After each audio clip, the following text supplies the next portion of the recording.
El modelo de Pigman, por Howard Phillips Lovecraft.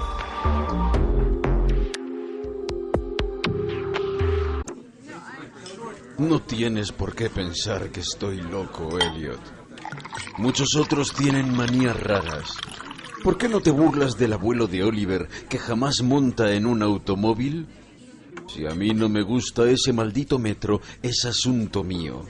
Y además, hemos llegado más deprisa en taxi. Si hubiéramos venido en tranvía, habríamos tenido que subir a pie la colina desde Park Street. Sé perfectamente que estoy más nervioso que cuando nos vimos el año pasado. Pero no por ello debes pensar que lo que necesito es una clínica. Bien sabe Dios que no me faltan motivos para estar internado, pero afortunadamente creo que estoy en mi sano juicio. ¿Por qué ese tercer grado? No acostumbrabas a ser tan inquisitivo. Bueno, si tienes que oírlo, no veo por qué no puedes hacerlo. Tal vez sea lo mejor, pues desde que te enteraste de que había dejado de ir al Art Club y me mantenía a distancia de Pigman, no has cesado de escribirme como lo haría un atribulado padre. Ahora que Pigman ha desaparecido de la escena, voy por el club de vez en cuando, pero mis nervios ya no son lo que eran. No sé qué ha sido de Pigman, y prefiero no adivinarlo. Podías haber sospechado que dejé de verle porque sabía algo confidencial. Ese es precisamente el motivo por el que no quiera pensar a dónde ha ido. Dejemos a la policía que averigüe lo que pueda. Que no será mucho, a juzgar por el hecho de que no saben todavía nada de la vieja casa del North End que Pigman alquiló bajo el nombre de Peters. No estoy seguro de que volviera a encontrarla yo, ni de que lo intentara. Ni siquiera a plena luz del día. Sí, sé bien, o temo saber por qué la tenía alquilada. De eso voy a hablarte. Y espero que entiendas antes de que haya terminado por qué no pienso ir a decírselo a la policía. Me pedirían que les llevara hasta allí, pero yo no podría volver a aquel lugar ni aun en el supuesto de que conociese el camino. Algo había allí. Bueno, por eso ahora no puedo coger el metro ni... Y puedes reírte también de lo que voy a decirte. Bajar a ningún sótano.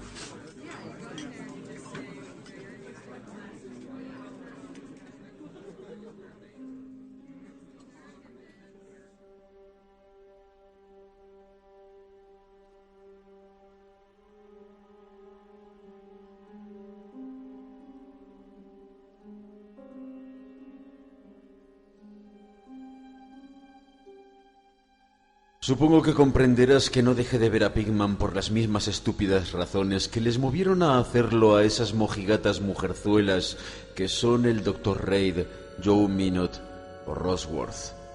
No me escandalizo ante el arte morboso, y cuando un hombre tiene el talento de Pigman, considero un honor el haberle conocido, al margen de la dirección que tome su obra. Jamás tuvo Boston un pintor con las dotes de Richard Upton Pigman. Lo dije hace mucho y sigo manteniéndolo, y ni siquiera me retracté un ápice de lo dicho cuando expuso su demonio necrófago alimentándose. A raíz de aquello, como recordarás, Minot dejó de tratarle. Tú sabes bien que producir obras como las de Pigman requiere un arte profundo y una especial intuición de la naturaleza. Cualquier ganapán de esos que dibujan portadas puede embadurnar un lienzo sin orden ni concierto y darle el nombre de pesadilla, aquelarre o retrato del diablo. Pero solo un gran pintor puede conseguir que resulte verosímil o suscite pavor. Y ello porque solo un verdadero artista conoce la anatomía de lo terrible y la fisiología del miedo. El tipo exacto de líneas y proporciones que se asocian a instintos latentes o a recuerdos hereditarios de temor. Y los contrastes del color y efectos luminosos precisos que despiertan en uno el sentido latente de lo siniestro. No creo que tenga que explicarte a estas alturas por qué un Fuseli nos hace estremecer, mientras que la portada de un vulgar cuento de fantasmas nos mueve a risa. Hay algo que esos artistas captan, algo que trasciende a la propia vida y que logran transmitirnos por unos instantes. Doré poseía esa cualidad. Sim la posee, y otro tanto puede decirse de Angarola de Chicago. Y Pigman la poseía en un grado que jamás alcanzó nadie, ni quiéralo el cielo, alcanzará en lo sucesivo. No me preguntes qué es lo que ven. Tú sabes perfectamente que en el arte normal existe una gran diferencia entre lo vital y palpitante, ya proceda de la naturaleza o de modelos, y estas porquerías sin el menor valor que los pintorzuchos mercantilizados producen a discreción en el estudio. Bien, pues diría que el artista realmente original tiene una visión que le lleva a configurar modelos o a plasmar escenas del mundo espectral en que vive.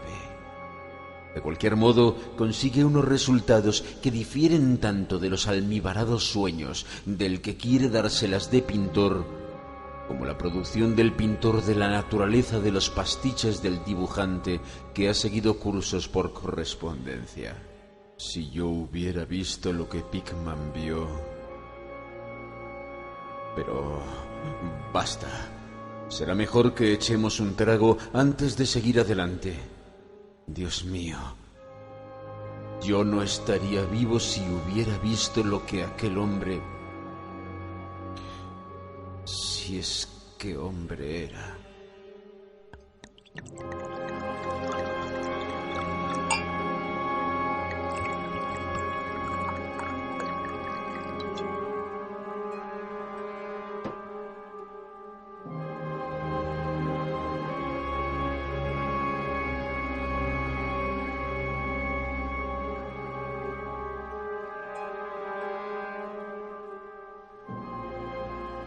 Recordarás que el fuerte de Pigman era la expresión de la cara.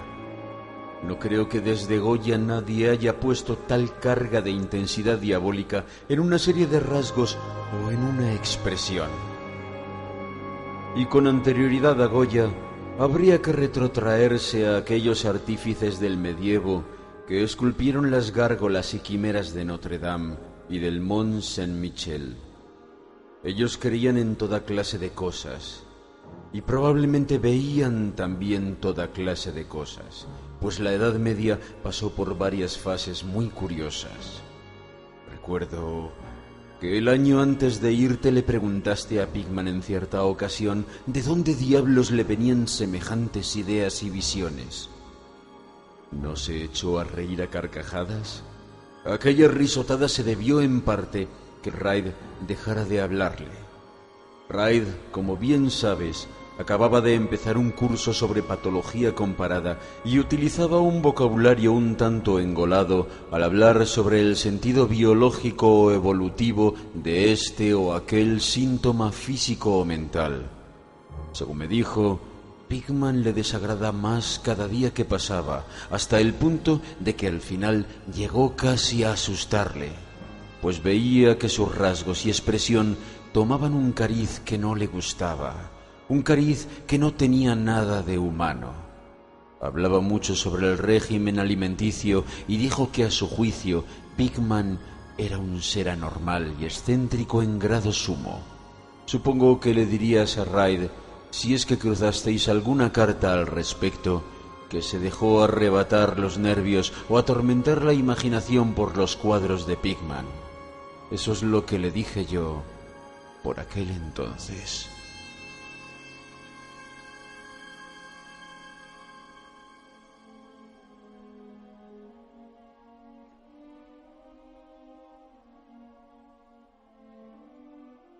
Pero convéncete de que no dejé de ver a Pigman por nada de eso. Al contrario, mi admiración por él siguió creciendo, pues su demonio necrófago alimentándose me parecía una auténtica obra maestra. Como sabes, el club no quiso exponerlo y el Museo de Bellas Artes no lo aceptó como donación. Por mi parte, puedo añadir que nadie quiso comprarlo, así que Pigman lo guardó en su casa hasta el día en que se marchó. Ahora está en poder de su padre, en Salem. Como debes saber, Pigman procede de una antigua familia de esa ciudad y uno de sus antepasados murió en la horca en 1692 convicto de brujería. Adquirí la costumbre de visitar a Pigman con cierta asiduidad, sobre todo desde que me puse a recoger material para una monografía sobre arte fantasmagórico. Probablemente fuese su obra la que me metió la idea en la cabeza. En cualquier caso, hallé en él una auténtica mina de datos y sugerencias al ponerme a redactarla. Me enseñó todos los cuadros y dibujos que tenía, incluso unos bocetos a lápiz y pluma que habrían provocado, estoy absolutamente convencido, expulsión del club si los hubieran visto ciertos socios. Al poco tiempo ya era casi un fanático de su arte y pasaba horas enteras escuchando con una escolar teorías artísticas y especulaciones filosóficas lo bastante descabelladas como para justificar su internamiento en el manicomio de Danvers. La admiración por mi héroe, unida al hecho de que la gente empezaba a tener cada vez menos trato con él, le hizo mostrarse extremadamente confidencial conmigo, y una tarde me insinuó que si mantenía la boca bien cerrada y no me hacía el remilgado, me mostraría algo muy poco corriente, algo que superaba con creces lo que guardaba en casa. Hay cosas que no van con Newbar Street, cosas que estarían fuera de lugar y que no cabe imaginarse aquí. Yo me dedico a captar las emanaciones del alma, y eso es algo que no se encuentra en las advenedizas y artificiales calles construidas por el hombre. Back Bay no es Boston. En realidad, no es nada todavía, porque aún no ha tenido tiempo de acumular recuerdos y atraerse a los espíritus locales. En caso de haber fantasmas aquí, serían todo lo más los fantasmas domésticos de cualquier marisma pantanosa o gruta poco profunda. Y lo que yo necesito son fantasmas humanos. Los fantasmas de seres lo bastante refinados como para asomarse al infierno y comprender el significado de lo visto allí. El lugar indicado para vivir un artista es el North End. Si los estetas fueran sinceros, soportarían los suburbios, por eso de que allí se acumulan las tradiciones. Pero, por Dios, ¿no comprendes que esos lugares no han sido simplemente construidos, sino que han ido creciendo? Allí, generación tras generación, la gente ha vivido, sentido y muerto, y en tiempos en que no se temía ni vivir, ni sentir, ni morir. ¿Sabías que en 1632 había un molino en Copp's Hill y que la mitad de las calles actuales fueron trazadas hacia 1650? Puedo mostrarte casas que llevan en pie 2 siglos y medio, e incluso más. Casas que han presenciado lo que bastaría para ver reducida a escombros una casa moderna. ¿Qué sabe el hombre de hoy de la vida y de las fuerzas que se ocultan tras ellas? Para ti los embrujos de Salem no pasan de una ilusión. Pero me encantaría que mi retetarabuela pudiera contarte ciertas cosas. La ahorcaron en Gallows Hill bajo la mirada santurrona de Cotor Mather. Mather, maldito sea su nombre. Temía que alguien consiguiera escapar de esa detestable jaula de monotonía. Ojalá alguien le hubiese hechizado o sorbido la sangre durante la noche. Puedo mostrarte una casa donde Mather vivió y otra en la que temía entrar a pesar de todas sus encantadoras baladronadas. Sabía cosas que no se atrevía a decir en aquel estúpido Magnalia o en el no menos pueril Maravillas del Mundo Invisible. ¿Sabías que hubo un tiempo en que todo el North End estaba agujereado por túneles a través de los cuales las casas de ciertas personas se comunicaban entre sí y con el Camposanto y con el mar? Mucho procesar y mucho perseguir a cielo descubierto. Pero cada día sucedían cosas que no podía entender, y de noche se oían risas que no sabía de dónde provenían. En 8 de cada 10 casas construidas antes de 1700, y sin tocar desde entonces, podía mostrarte algo extraño en el sótano. Apenas pasa mes que no se oiga hablar de obreros que descubren galerías y pozos cubiertos de ladrillos que no conducen a ninguna parte al derribar este o aquel edificio. ¿Tuviste ocasión de ver uno cerca de Hetzman Street, desde el ferrocarril elevado el año pasado? Allí había brujas y lo que sus conjuros convocan, piratas y lo que ellos trajeron del mar, contrabandistas, corsarios. Y puedo asegurarte que en aquellos tiempos la gente sabía cómo vivir y cómo ensanchar los confines de la vida.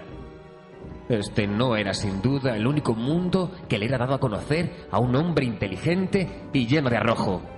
¡Bah! Y pensar que hoy, en cambio, los cerebros son tan inocuos que hasta un club de supuestos artistas se estremece y sufre convulsiones si un cuadro hiere los sentimientos de los contertulios de un salón de té de Bacon Street. Lo único que salva al presente es que su estupidez le impide cuestionar con sumo rigor el pasado. ¿Qué dicen en realidad los mapas, documentos y guías acerca del North End? ¡Bah! ¡Tonterías! Así, a primera vista, me comprometo a llevarte a 30 o 40 callejas y redes de callejuelas al norte de Prince Street, de cuya existencia no sospechan ni 10 seres vivos, fuera de los extranjeros que pululan por ellas. ¿Y qué saben de ellas esos hombres de facciones mediterráneas? No, Zarber, esos antiguos lugares se encuentran en el mejor de los sueños, rebosan de prodigios, terror y evasiones de lo manido, y no hay alma humana que los comprenda ni sepa sacar partido de ellos. Mejor dicho, no hay más que una, pues yo no me he puesto a escarbar en el pasado para nada. Escucha, a ti te interesan estas cosas. ¿Y si te dijera que tengo otro estudio allí, donde puedo captar el espíritu nocturno de antiguos horrores y pintar cosas de las que ni se me hubiera ocurrido pensar en Newbury Street? Naturalmente que no voy a ir a contárselo a esas condenadas mujerzuelas del club, empezando por Reid. Maldito sea, que va por ahí diciendo cosas tales como que soy una especie de monstruo que desciende por el tobogán de la evolución en sentido contrario. Sí, Zarber. Hace mucho que decidí que había que pintar el terror de la vida, lo mismo que se pinta su belleza. Así que me puse a explorar en lugares donde tenía fundados motivos para saber que en ellos el terror existía. Cogí un local que no creo conozcan más de 3 hombres nórdicos aparte de mí. No está muy lejos del elevado, en cuanto a distancia se refiere, pero dista siglos por lo que al alma respecta. Lo que me impulsó a cogerlo es el extraño y viejo pozo de ladrillo que hay en el sótano. Ya sabes, uno de esos sótanos de los que te he hablado. Un antro, pues no cabe otro calificativo. Así no se tiene en pie, por lo que nadie se le ocurriría vivir allí. Y me avergonzaría decirte lo poco que pago por él. Las ventanas están entabladas, pero lo prefiero así, pues para mi trabajo no necesito la luz del día. Pinto en el sótano, donde la inspiración me viene con más facilidad. Pero tengo otras habitaciones amuebladas en la planta baja. El dueño es un siciliano, y lo he alquilado bajo el nombre de Peters. Si te encuentras con ánimos, te llevaré a verlo esta noche. Creo que te gustarán los cuadros, pues como te dije, en ellos he puesto lo mejor de mi expresión artística. El trayecto hasta allí no es largo. A veces lo hago a pie, pues no quiero llamar la atención con un taxi en semejante lugar. Podemos tomar el metro en South Station y bajar en Battery Street. Desde allí no hay que andar mucho.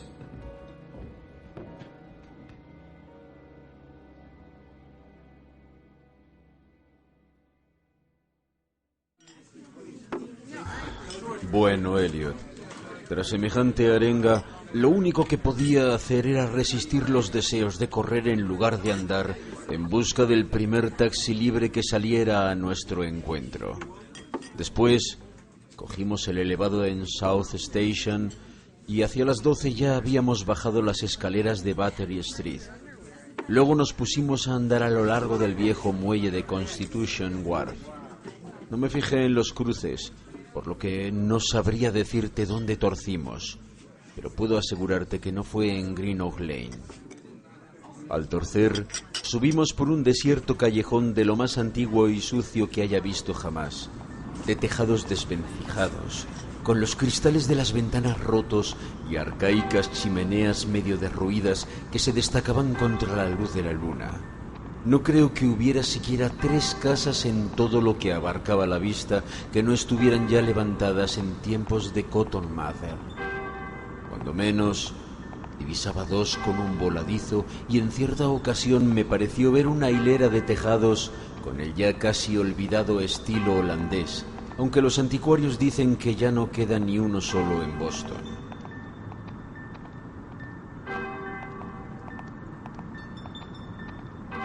Al salir de aquel apenas iluminado callejón, torcimos a la izquierda adentrándonos en otro igualmente silencioso y aún más estrecho, sin la menor luz, y en un instante me pareció que doblábamos una curva en ángulo obtuso siguiendo hacia la derecha. Al cabo de un rato, Pigman sacó una linterna y la enfocó hacia una puerta antediluviana de 10 paneles, espeluznantemente roída por la carcoma. Tras abrirla, mi anfitrión me condujo hasta un vestíbulo vacío en donde en otro tiempo debió haber un magnífico artesonado de roble oscuro, sencillo desde luego, pero patéticamente evocador de los tiempos de Andros, Phillips y la brujería. A continuación me hizo traspasar una puerta que había a la izquierda, encendió una lámpara de petróleo y me dijo que me acomodara como si me encontrase en mi propia casa.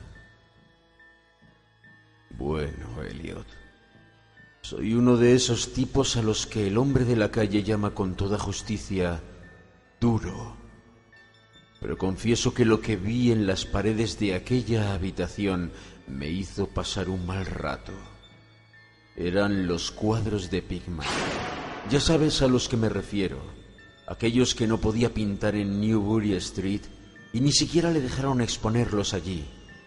Y tenía toda la razón cuando digo que se le había ido la mano. Bueno, será mejor que echemos otro trago. Lo necesito para contar lo que sigue.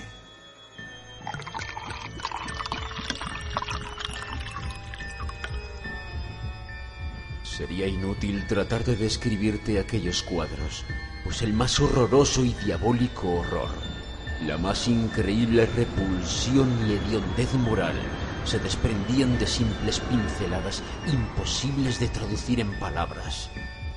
No había nada en ellos de la técnica exótica característica de Sidney Sime, nada de los paisajes transplanetarios ni de los hongos lunares con los que Clark Aston Smith nos hiela la sangre.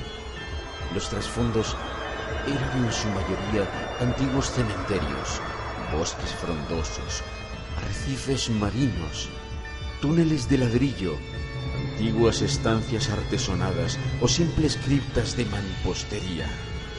El camposanto de Copp's Hill, apenas a unas manzanas de la casa, era uno de sus escenarios favoritos. La demencia y la monstruosidad podían apreciarse en las figuras que se veían en primer término, pues en el morboso arte de Pigman predominaba el retrato demoníaco.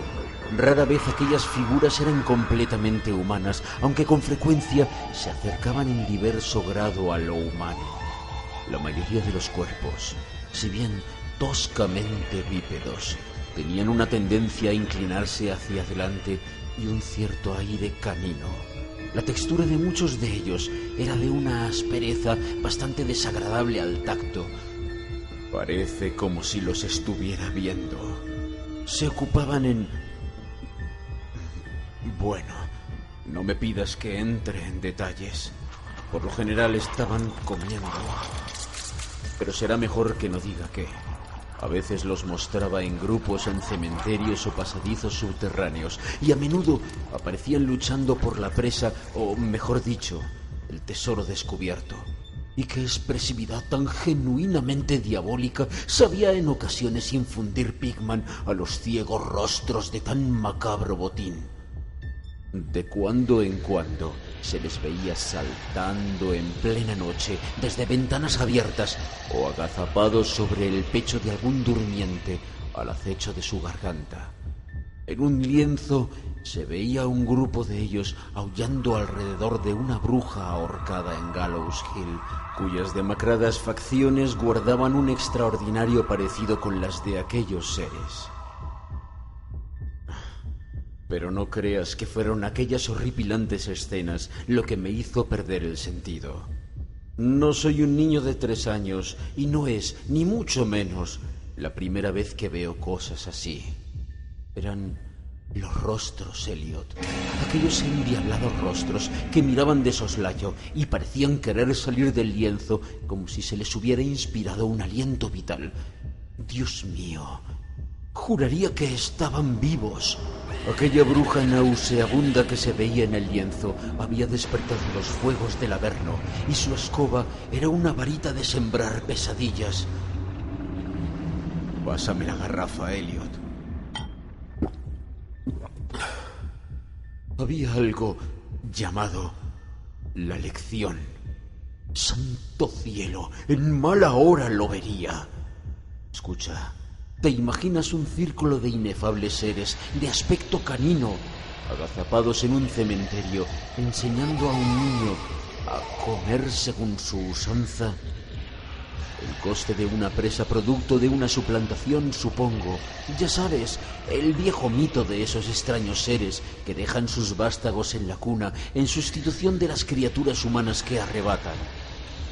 Pigman mostraba en el cuadro lo que les depara la fortuna a los niños así arrebatados, cómo crecen, cuando justo entonces comencé a ver la espantosa afinidad que había entre los rostros de las figuras humanas y las no humanas, por medio de aquellas gradaciones de morbosidad entre lo resueltamente no humano y lo degradadamente humano. Trataba de establecer un sardónico nexo evolutivo.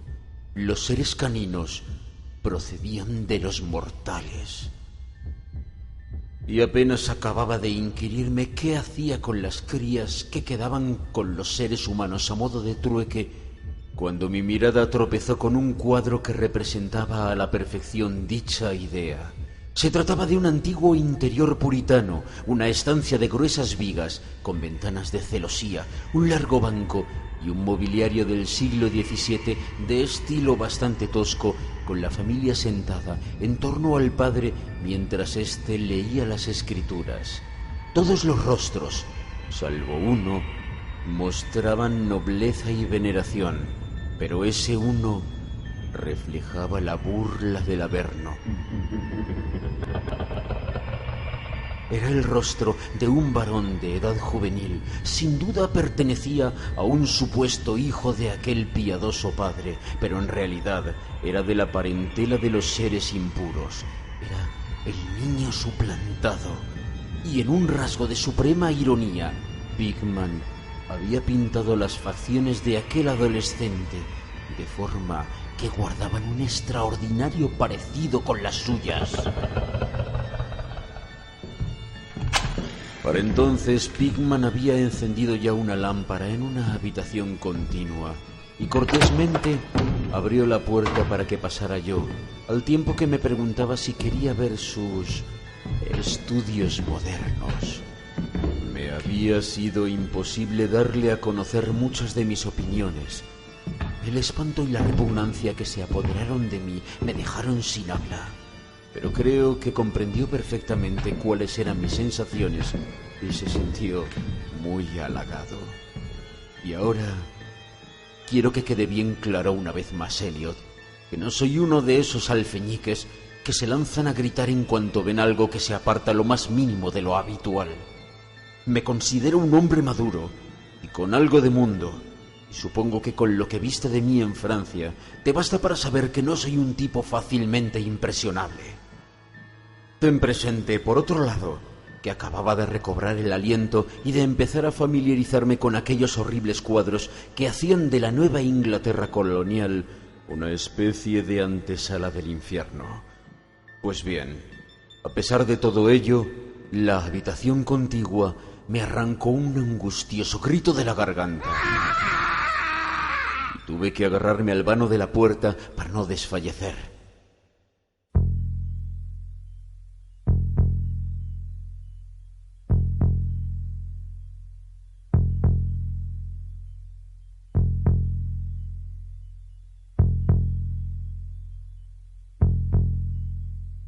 En la otra estancia había un sinfín de engendros y brujas invadiendo el mundo de nuestros antepasados, pero lo que había en esta nos traía el horror a las puertas mismas de nuestra vida cotidiana.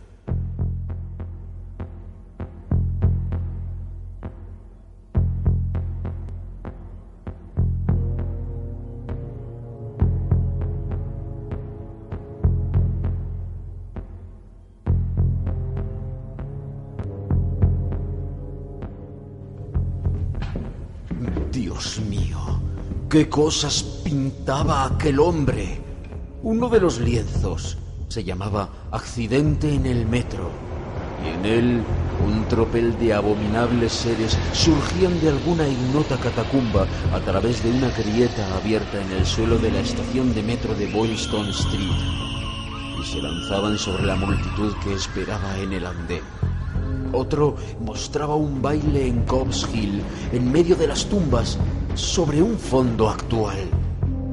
También había unas cuantas vistas de sótanos, con monstruos que se deslizaban furtivamente a través de agujeros y hendiduras abiertos en la mampostería, haciendo siniestras muecas mientras permanecían agazapados tras barriles o calderas y aguardaban a que su primera víctima descendiera por la escalera.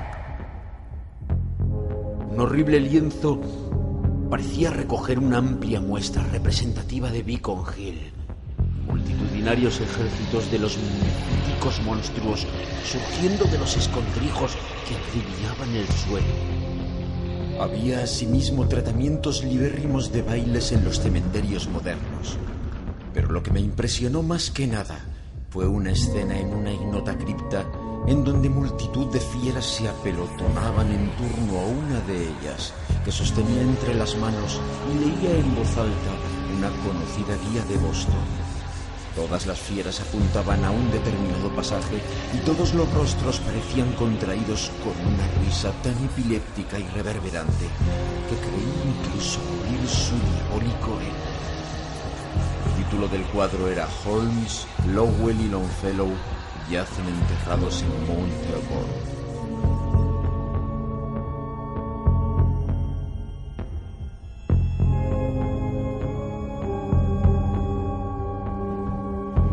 A medida que recobraba el ánimo y me iba acostumbrando a aquella segunda estancia de arte diabólico y morboso, me puse a analizar algunos aspectos de la repugnancia y aversión que me inspiraba todo aquello.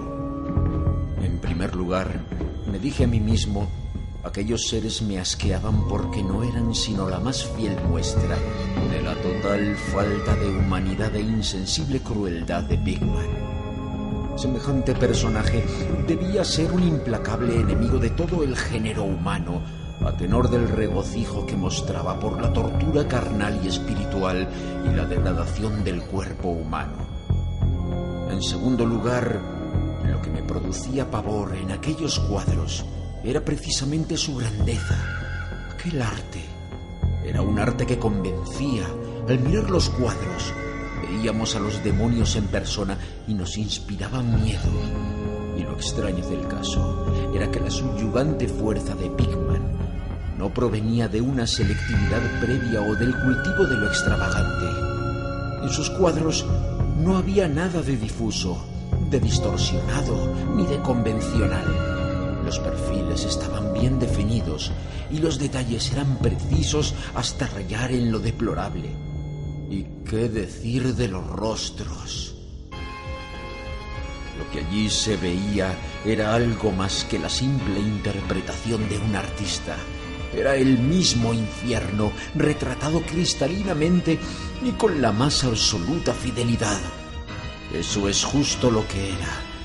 ¡Cielos! Aquel hombre no tenía nada de imaginativo ni de romántico.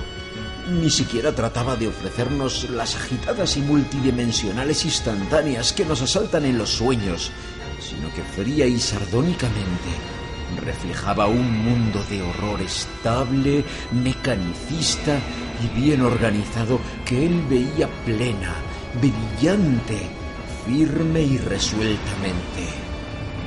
Solo Dios sabe lo que podía ser ese mundo o dónde llegó a vislumbrar Pigman las sacrílegas formas que trotaban, brincaban y se arrastraban por él. Pero cualquiera que fuese la increíble fuente en que se inspirasen sus imágenes, una cosa estaba fuera de duda.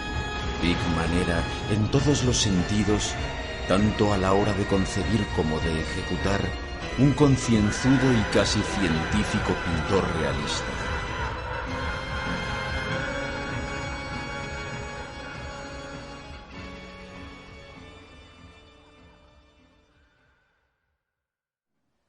A continuación bajé tras mi anfitrión a su estudio en el sótano y me preparé para el asalto de algo diabólico entre aquellos lienzos sin terminar.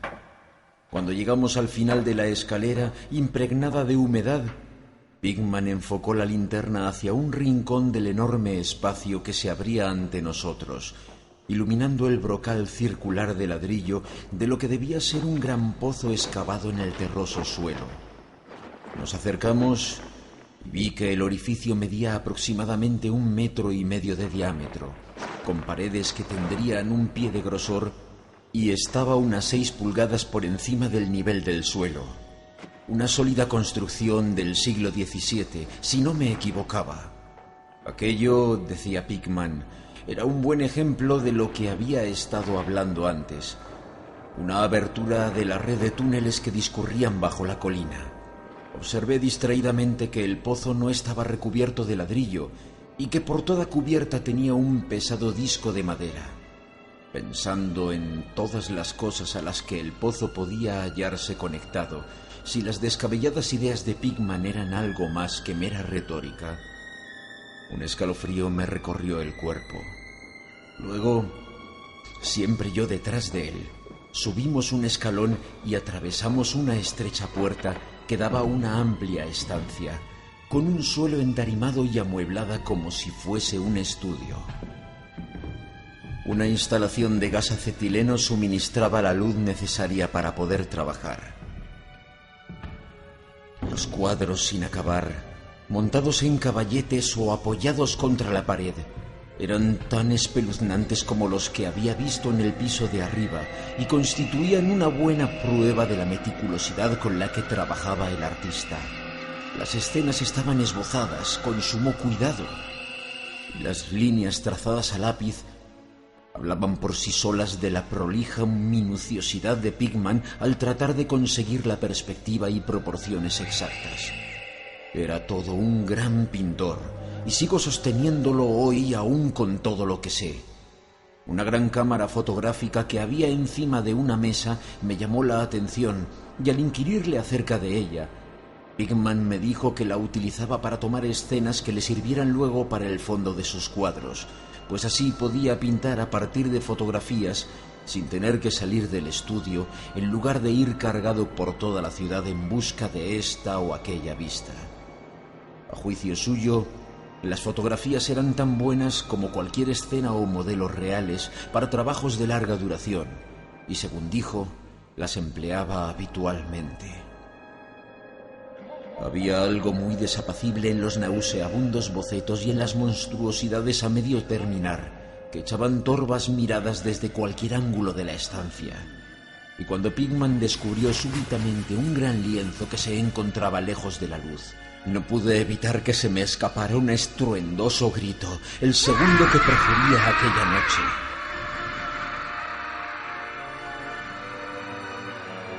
Resonó una y otra vez a través de las mortecinas bóvedas de aquel antiguo y salitroso sótano, y tuve que realizar un tremendo esfuerzo para contener una histérica carcajada. Dios misericordioso. Elliot, no sé cuánto había de real y cuánto de febril fantasía en todo aquello. Jamás podría imaginarme semejante sueño. El cuadro representaba un colosal e indescriptible monstruo de centelleantes ojos rojos que tenía entre sus huesudas garras algo que debió haber sido un hombre y le roía la cabeza como un chiquillo chupa un pirulí. Estaba en cuclillas y al mirarle parecía como si en cualquier momento fuera a soltar su presa en busca de un bocado jugoso. Pero, maldición, la causa de aquel pánico atroz no era ni mucho menos aquella diabólica figura, ni aquel rostro perruno de orejas puntiagudas, ojos inyectados en sangre, nariz chata y labios babeantes. No eran tampoco aquellas garras cubiertas de escamas, ni el cuerpo recubierto de moho, ni los pies semiungulados. No, no era nada de eso, aunque habría bastado cualquiera de tales notas para volver loco al hombre más pintado. Era la técnica, Elliot, aquella maldita, implacable y desnaturalizada técnica. Puedo jurar que jamás había visto plasmado en un lienzo el aliento vital de forma tan real. El monstruo estaba presente allí. Lanzaba feroces miradas, roía y lanzaba feroces miradas, y entonces pude comprender que sólo una suspensión de las leyes de la naturaleza podía llevar a un hombre a pintar semejantes seres, sin contar con un modelo, sin haberse asomado a ese mundo inferior que a ningún mortal no vendido al diablo le ha sido dado ver. Prendido con una chincheta a una parte sin pintar del lienzo, había un trozo de papel muy arrugado. Probablemente, pensé, sería una de esas fotografías de las que se sirve Pigman para pintar un trasfondo no menos horroroso que la pesadilla que se destacaba sobre él. Alargué el brazo para estirarlo y ver de qué se trataba, cuando de repente Pigman dio un respingo como si le hubieran pinchado.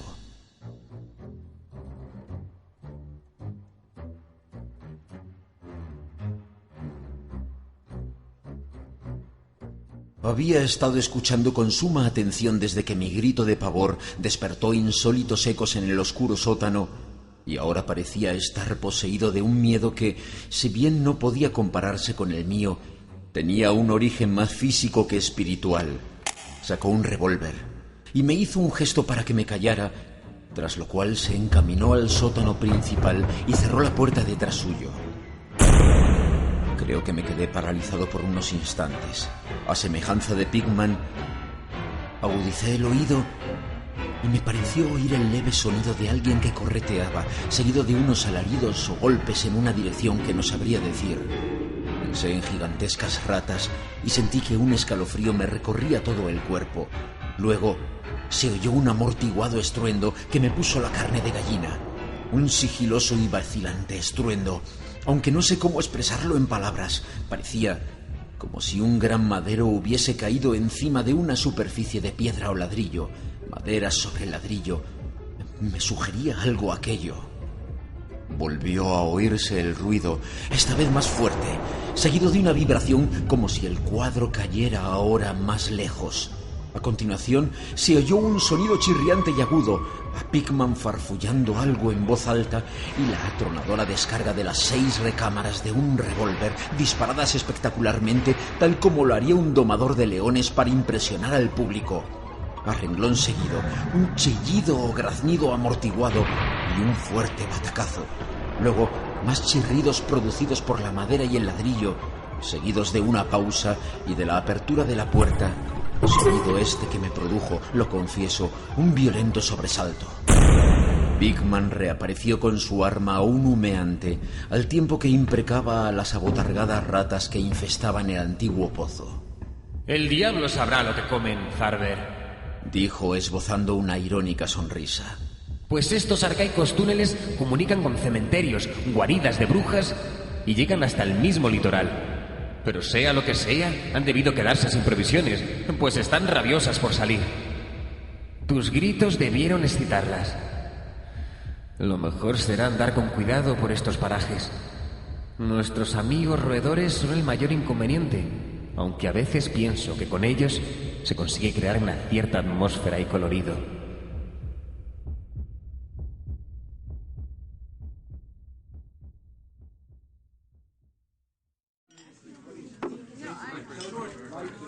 Bueno, Elliot, aquel fue el final de la aventura nocturna. Pigman me había prometido enseñarme el lugar y bien sabe Dios que lo hizo. Me sacó de aquella maraña de callejas por otra dirección al parecer, pues cuando vimos la luz de una farola nos hallábamos en una calle que me resultaba familiar, con monótonas hileras de bloques de pisos y viejas casas entremezcladas. Aquella calle no era otra que Charter Street, pero yo me encontraba demasiado agitado como para poder advertirlo. Era ya demasiado tarde para tomar el elevado, así que volvimos andando al lado de Hanover Street. Recuerdo muy bien el paseo. Dimos la vuelta en Tremont y tras subir por Beacon, llegamos a la esquina de Joy, en donde nos separamos. Desde entonces no hemos vuelto a vernos más. ¿Por qué dejé de ver a Pigman? No seas impaciente. Espera que llame para que nos traigan café, pues ya hemos tomado bastante de lo otro y al menos yo necesito beber algo. No eran los cuadros que vi en aquel lugar, aunque juraría que bastaría con ellos para que a Pigman no le permitieran el acceso en 9 de cada 10 hogares y clubs de Boston. Supongo que ahora comprenderás por qué evito por todos los medios bajar a metros o a sótanos. Fue algo que encontré en mi abrigo a la mañana siguiente. Me refiero al arrugado papel prendido a aquel horripilante lienzo del sótano, aquello que tomé por una fotografía de alguna vista que Pigman pretendía reproducir a manera de trasfondo para el monstruo. El último respingo de Pigman se produjo justo cuando iba a desenrollar el papel y al parecer me lo metí distraídamente en el bolsillo. Pero bueno, aquí está el café. Te aconsejo que lo tomes puro, Elliot.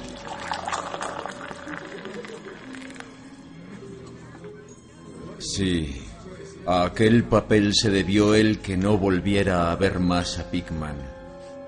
Richard Upton Pigman, el artista más dotado que he conocido y el más execrable ser que haya traspasado jamás los límites de la vida para abismarse en las cimas del mito y la locura. El viejo Reid tenía razón, Elliot. No puede decirse que Pigman fuera humano estrictamente hablando. O bien nació bajo una influencia maligna, o dio con la forma de abrir la puerta prohibida.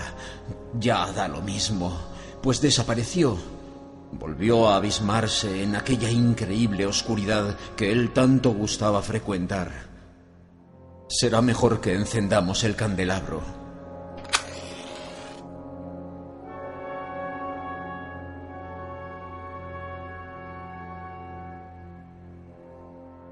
No me pidas que te explique, o siquiera conjeture, qué es lo que quemé.